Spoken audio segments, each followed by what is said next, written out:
देखो, आज का जो हमारा प्रोग्राम होगा वो इस चैप्टर का लास्ट प्रोग्राम होगा, है ना।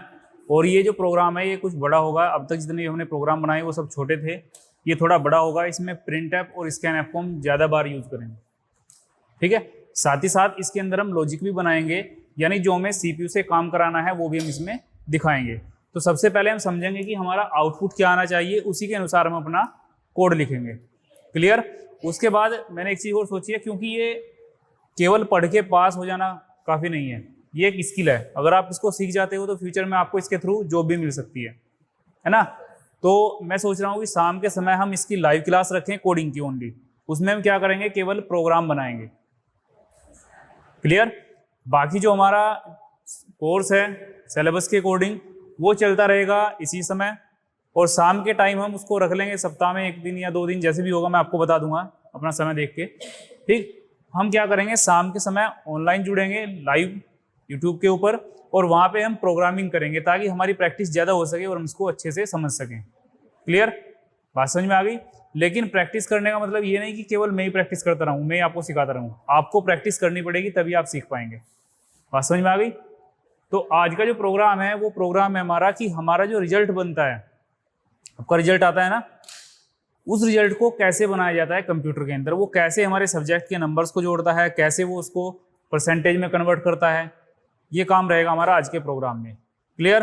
तो सबसे पहले हम एक मैसेज देंगे। मैसेज हमें क्या देना पड़ेगा, हमें सबसे पहले यूजर से मांगना पड़ेगा नंबर्स। नंबर्स किसके मांगेंगे आप, जो आपके सब्जेक्ट हैं। फॉर एग्जाम्पल हम 10th क्लास में हैं, तो 10th क्लास में हमारे पास कितने सब्जेक्ट होते हैं, 6 होते हैं, है ना। तो 6 कौन कौन से होंगे, पहला होगा हिंदी, हिंदी हो गया, दूसरा इंग्लिश, मैथ, साइंस हो गया, और एसएसटी हो गया, कंप्यूटर।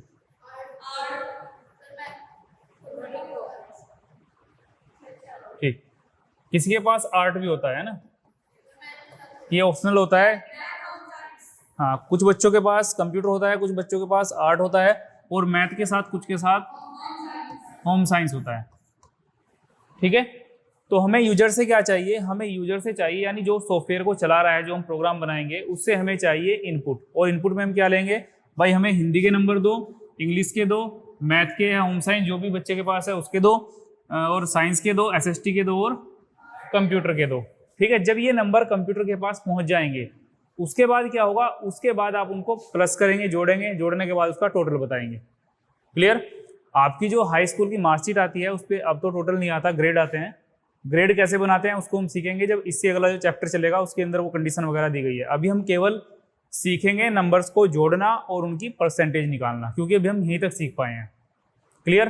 तो सबसे पहले हम क्लियर कर रहे हैं कि हमें जो आउटपुट स्क्रीन पे चाहिए वो क्या चाहिए।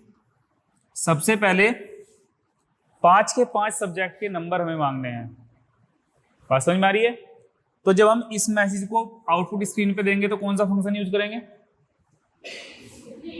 प्रिंट ऐप, है ना। और जब यूजर यहाँ पे नंबर डाल देगा, सपोज करो उसने हिंदी में डाले 28 मार्क्स, जब यहाँ पे नंबर डाल देगा तो इस नंबर को कहाँ पे लेके जाना पड़ेगा, मेमोरी के पास, जहाँ पे भी हम वेरिएबल बनाएंगे। तो उसके लिए हम कौन सा फंक्शन यूज करेंगे, स्कैन ऐप। ठीक है।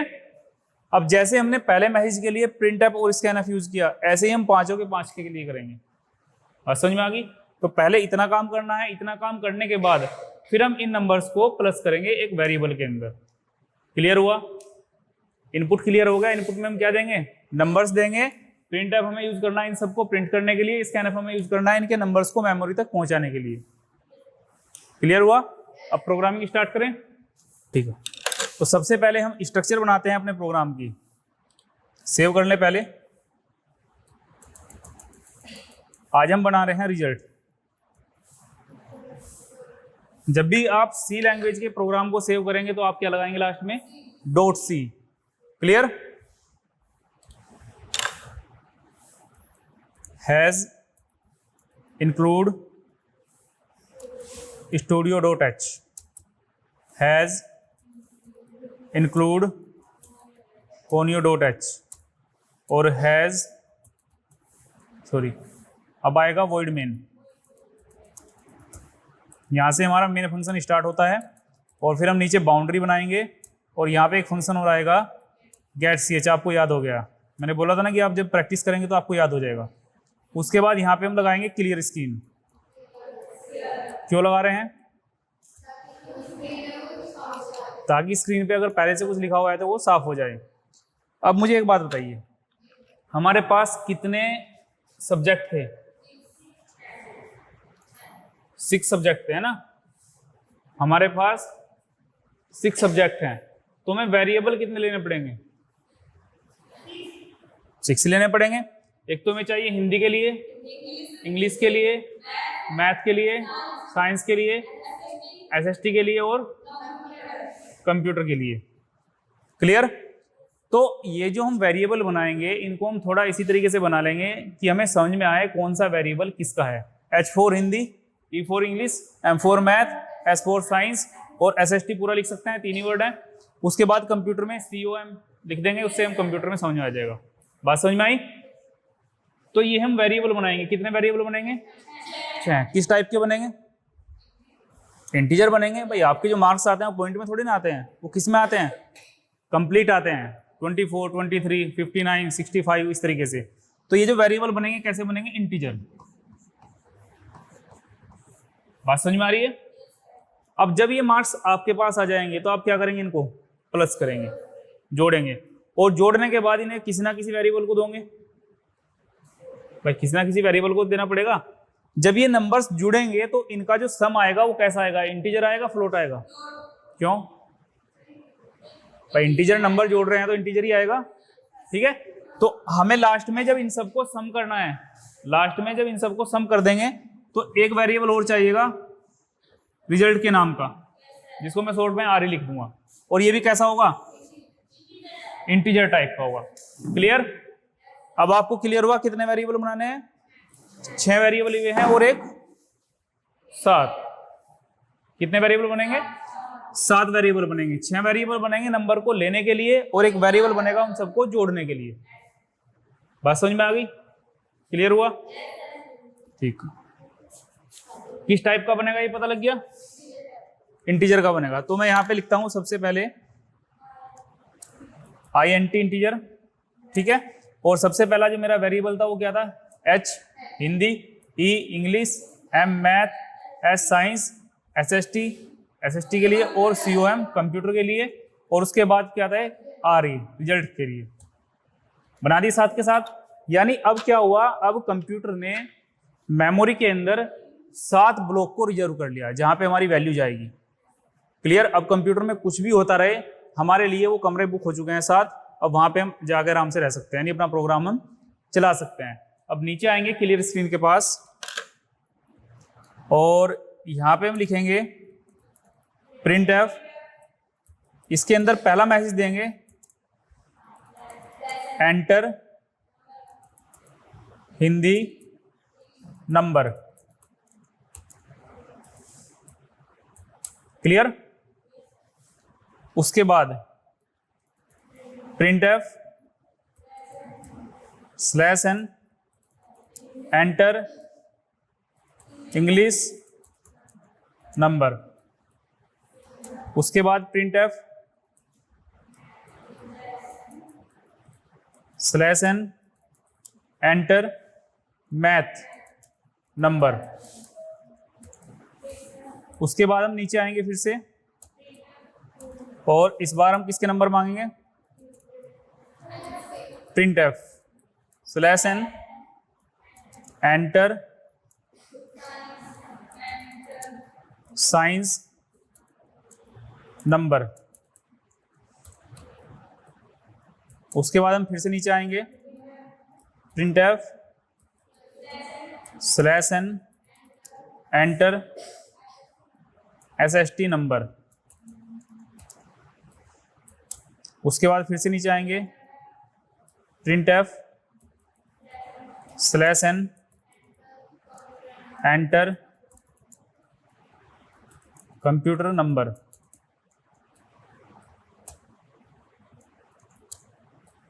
क्लियर? ये क्या किया हमने अब तक?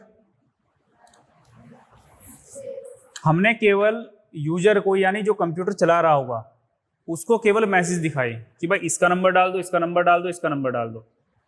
बात समझ में आई? अब यूजर क्या करेगा, नंबर डालेगा कि नहीं डालेगा? जब उसको प्रॉपर मैसेज मिल गया तो वो क्या करेगा, नंबर डालेगा। लेकिन वो नंबर डाल तो देगा, मेमोरी में जाएंगे कैसे? उसके लिए हम क्या यूज करेंगे, स्कैनएफ। और स्कैनएफ कहाँ पे यूज होता है, प्रिंट ऐप के जस्ट नीचे। तो सबसे पहले वाले प्रिंट ऐप पे चलें, या पहले आपको इसका आउटपुट दिखा देता हूं रन करके, है ना।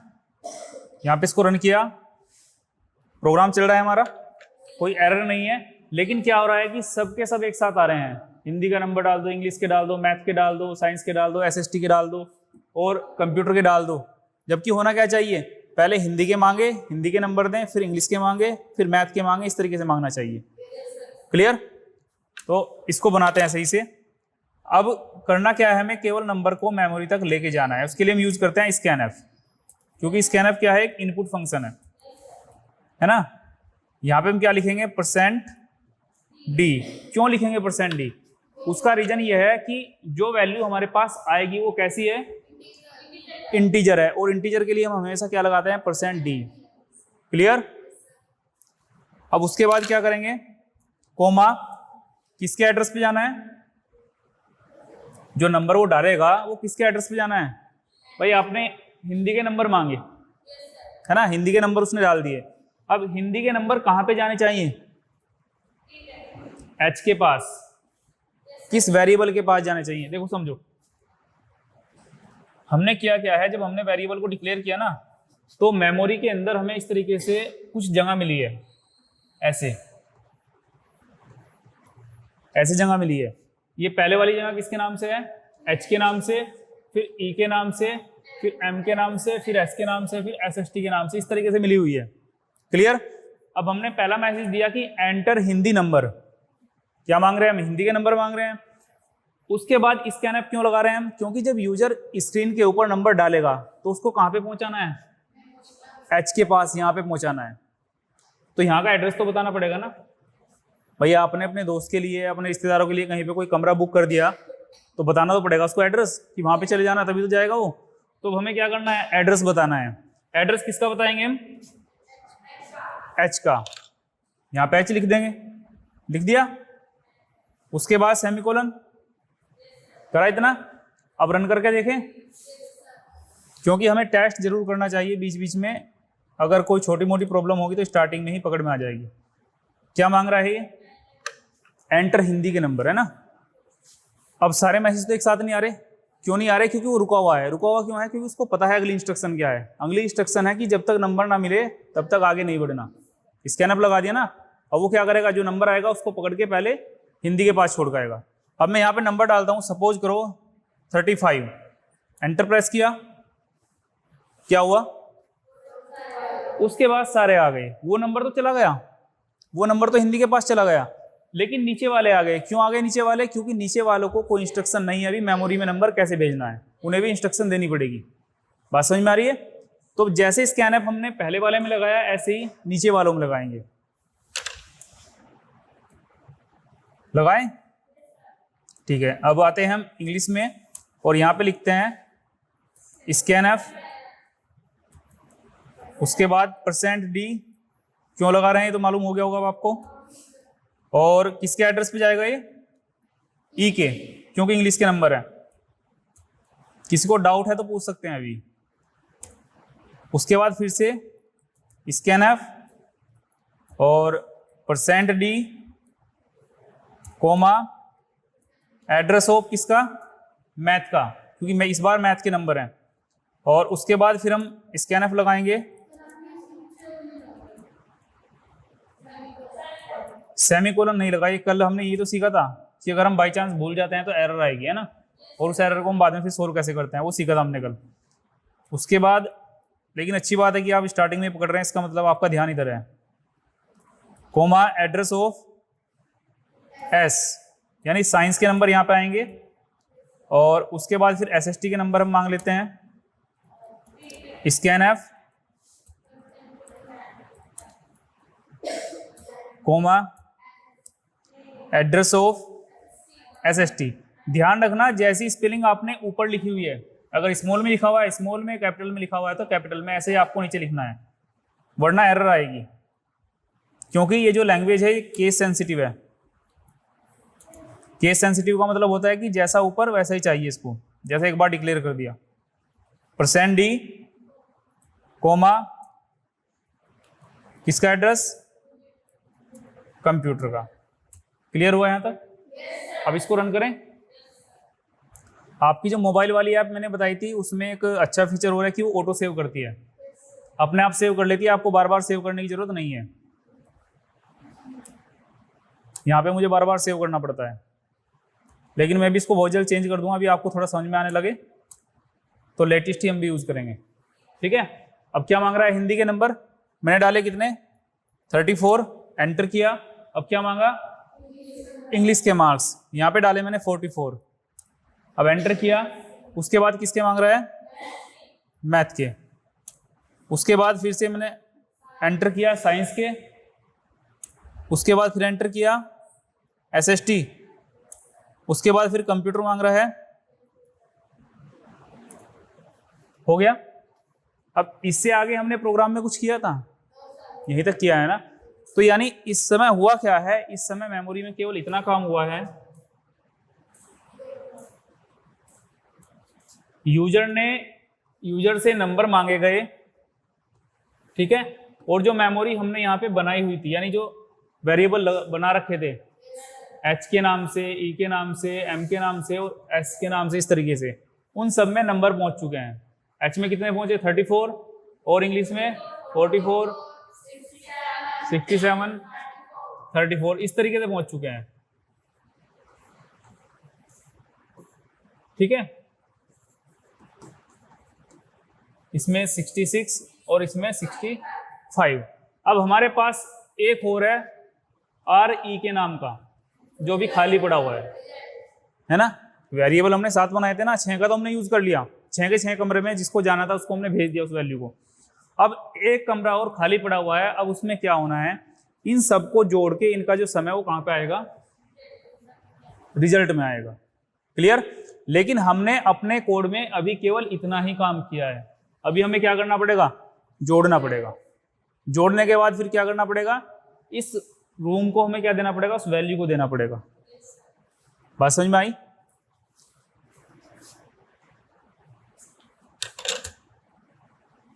अब जोड़ेंगे कैसे, देखो मैं यहां पे लास्ट में लिखूंगा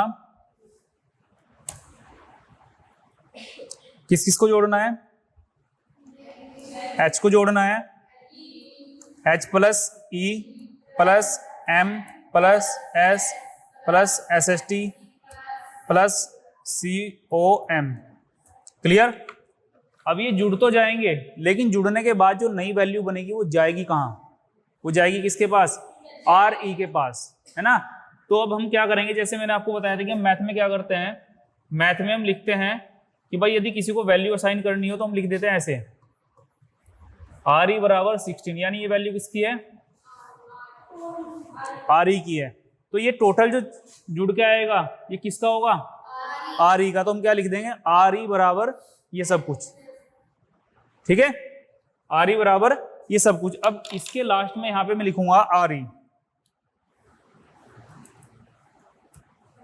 क्लियर, बात समझ में आ गई। RE कहां पे पहुंच गया, यहां पे पहुंच चुका है।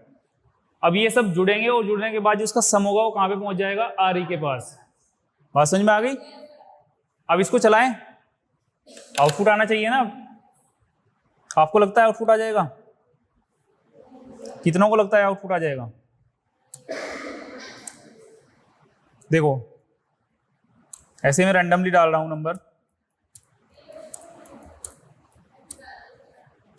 हुआ कुछ, नंबर्स हमने जोड़े, RE के पास नंबर हैं सारे, इनका सम किसके पास है, RE के पास है, लेकिन वो है कहां पे, मेमोरी में पड़ा हुआ है।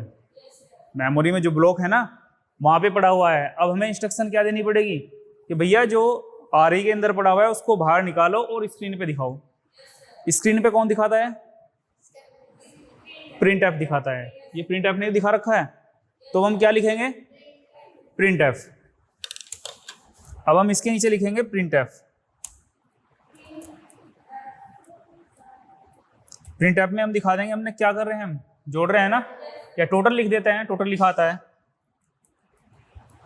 टोटल लिखा, उसके बाद कैसी वैल्यू आएगी, इंटीजर, उसके लिए हमने क्या लगाया %d, उसके बाद हम क्या लगाएंगे कोमा, और यहाँ पे ध्यान रखना प्रिंट एफ में कभी भी एड्रेस ऑफ नहीं लगाना होता, ये वाला सिंबल हम कभी भी नहीं लगाते, ये केवल स्कैन ऐप के अंदर भेजते हैं, ठीक है। अब हम यहाँ पे क्या लिख देंगे RE, लिखा, रन करें,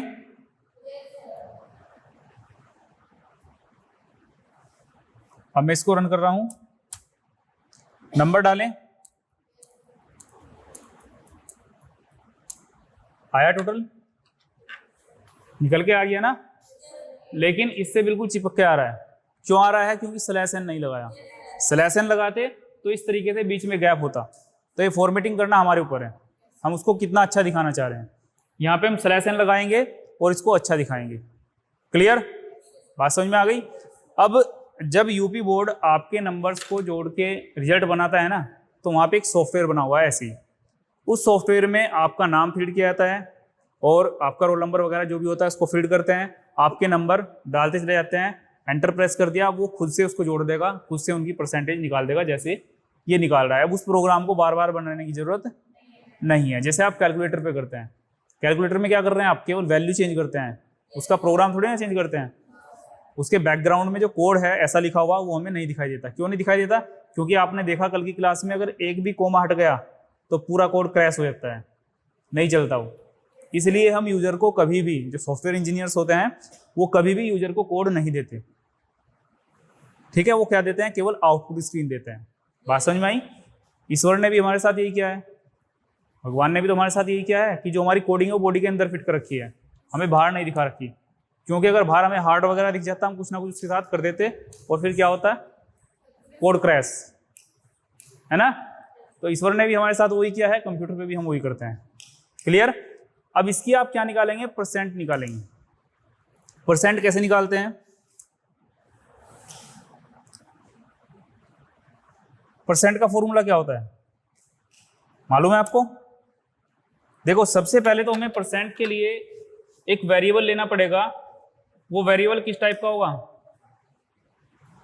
भाई, % कैसी होती है आपकी, इंटीजर में होती है, फ्लोट में होती है, फ्लोट में होती है, परसेंटेज आपकी पॉइंट में आती है ना। तो इस बार हमें वेरिएबल कैसे लेना पड़ेगा, फ्लोट, उसके लिए मैंने P4 परसेंटेज ले लिया, क्या ले लिया, P4 परसेंटेज को निकालते कैसे हैं, कैसे निकालेंगे, जो आपके नंबर आए हैं, नंबर कहाँ पे आए हैं, टोटल के पास आए ना, कहाँ पे, नहीं री के पास आए, री गुना 100 बाय 600 क्यों है, क्योंकि 100 के मार्क्स का एक पेपर होगा 100 नंबर का, तो 6 सब्जेक्ट है हमारे पास, 600 हो गए, तो 600 से हम क्या कर देंगे, उसको भाग कर देंगे, यानी जब हमें परसेंटेज निकालनी हो तो हम क्या करेंगे, जितने हमारे नंबर आए हैं वो नंबर लिखेंगे, उसकी गुना करेंगे 100 से और भाग कर देंगे जितने में से वो आए हैं, यही तो करेंगे। लेकिन जब परसेंटेज निकल के आएगी तो वो किसी एक नंबर, किसी एक वेरिएबल के पास तो जाएगी ना, वो वेरिएबल हमने क्या लिया है, P। भाई जो भी आपकी परसेंटेज निकल के आएगी वो किसके पास स्टोर हो जाएगी, P के पास, P को हम प्रिंट करा देंगे। बात समझ में आ रही है, ये समझ में आया कैसे बनाया, ठीक। अब इसको इंप्लीमेंट करें इसमें, चलिए सबसे पहले पहुंचते हैं अपने वेरिएबल्स के पास, क्योंकि हमें वेरिएबल की जरूरत पड़ेगी नीचे, इस बार फ्लोट की, तो मैं यहीं पे फ्लोट लिखता हूं, फ्लोट वाइट हुआ, क्यों हुआ, क्योंकि ये कीवर्ड है ना, और इसमें मैंने लिया P4 परसेंटेज, केवल एक वेरिएबल ले लिया P के नाम से। अब नीचे चलते हैं और यहाँ पे हम क्या करेंगे, P इक्वल क्या होगा, आपके टोटल नंबर किसके पास हैं, सारे नंबर जुड़ के किसके पास पहुंच रहे हैं, RE के पास, तो यहाँ पे क्या लिखेंगे हम, RE गुना किससे करेंगे, 100 से, और भाग किससे कर देंगे, 600 से, क्लियर। उसके बाद अब ये परसेंटेज तो निकल जाएगी लेकिन हमें दिखाई नहीं देगी, क्यों नहीं दिखाई देगी, क्योंकि परसेंटेज किसके पास पहुंच गई, पी के पास मेमोरी में है, चाहिए कहाँ पे, स्क्रीन के ऊपर, स्क्रीन के ऊपर चाहिए ना, तो स्क्रीन के ऊपर हम क्या लगाएंगे, प्रिंट एफ लगाएंगे, जैसे हमने यहाँ पे लगाया था। ठीक है, प्रिंट एफ, और यहाँ पे लगाते हैं परसेंट, PER लिख देता हूँ ताकि आपको समझ में आ जाएगी परसेंट है। इसमें स्लैश भी लगा लेते हैं क्योंकि फिर ये थोड़ा अच्छा नहीं लगता, ऊपर भी लगा दिया मैंने और नीचे भी लगा दिया। परसेंट क्या आएगा इस बार, इस बार परसेंट में क्या आएगा, यहाँ पे डी लगाया था ना, यहाँ पे क्या आएगा, कैसी वैल्यू प्रिंट होगी, इंटीजर की फ्लोट, फ्लोट आएगी ना, तो परसेंट एफ आएगा यहाँ पे। और आएगा कहां से ये, कोमा किसके पास है, सारी परसेंटेज किसके पास है, पी के पास, तो यहाँ पे हम क्या लगा देंगे, पी। इसको बंद कर देते हैं, अब रन करें इसको,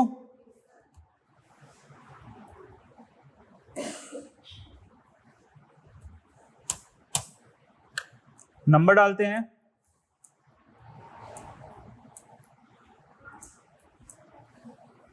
आया कुछ, क्या आया, टोटल नंबर कितने हैं 197 और परसेंटेज कितनी बनी है 32%। बात समझ में आई, बन गया आपका पूरा रिजल्ट। अब इस रिजल्ट के अंदर एक चीज होती है कि किस सब्जेक्ट में फेल है, किस सब्जेक्ट में पास है, या टोटल नंबर हमारे पास आ गए, अब वो बच्चा फेल है कि पास है, वो कैसे पता करेंगे। आपका जो नेक्स्ट चैप्टर है, चैप्टर नंबर 4, उसमें हम इसी चीज़ की कोडिंग करना सीखेंगे कि जब हमारे पास कंडीशंस आ जाएं तो उन कंडीशंस को हम किस तरीके से हैंडल करेंगे कोडिंग के अंदर। केवल अब तक हमने किया प्रिंट एप और स्कैन एप, दो फंक्शन का यूज़ किया, बाकी जो हम लॉजिक बना रहे हैं वो तो हम मैनुअली मैथ से सीखते हैं। मैथ में सीखते हो ना आप, जोड़ घटा गुना भाग करना, तो उसको ही हम यहाँ पे इम्प्लीमेंट कर रहे हैं। बात समझ में आई, आज का कोड क्लियर हुआ, आज की क्लास में यहीं पे हम कंप्लीट करते हैं, और ये हमारी इस चैप्टर की लास्ट क्लास थी कोडिंग के लिए। ठीक है, इससे आगे की जो क्लास होगी उसमें मैं इसके MCQ आपसे डिस्कस करूंगा, और उसके बाद आपको नोट्स प्रोवाइड करा दिए जाएंगे। उसके बाद फिर नेक्स्ट चैप्टर में हम जाएंगे। मुझे उम्मीद है कि कोडिंग आपको समझ में आ गई होगी, कुछ हद तक तो आ गई होगी, है ना। जो स्ट्रक्चर है वो तो याद हो गई आपको, प्रिंट एप स्कैन एप क्यों यूज कर रहे हैं समझ में आ गया। कोई डाउट है तो पूछ लेना, क्योंकि हम इसको रट नहीं सकते, इसको केवल समझना पड़ेगा। बात समझ में आई। और ये चीजें ऐसी नहीं है कि आप केवल इसको पढ़ें और पढ़ने के बाद पास हो जाएं, बस खत्म। बात समझ में आ रही है कि हम इसको पढ़ें और पढ़ने के बाद पास हो जाएं, इतना नहीं है। ये स्किल है, इसको आप सीखोगे तो कंपनी के अंदर अच्छी जॉब पाओगे, डिमांड है इन चीजों की। ठीक है, ये आप एक तरीके से काम सीख रहे हो, और मैं पढ़ा भी इस तरीके से रहा हूं कि आप सीख सकें, ना कि आपको रट के केवल पास हो जाना है। क्लियर। चलो तो फिर आज की जो क्लास है उसको यहीं पे समाप्त करते हैं। कल हम देखेंगे इसके MCQ, और उसके बाद आपको नोट्स के बाद फिर नेक्स्ट चैप्टर। क्लियर। पीछे का कोई डाउट है तो जो ऑनलाइन वाले हैं वो कमेंट कर देंगे, और आप अपने डाउट लेकर आएंगे, कल उनको हम क्लियर कर लेंगे यहीं पे। क्लियर। इस कोड को आप बनाएंगे अपने नोटबुक पे, ठीक है।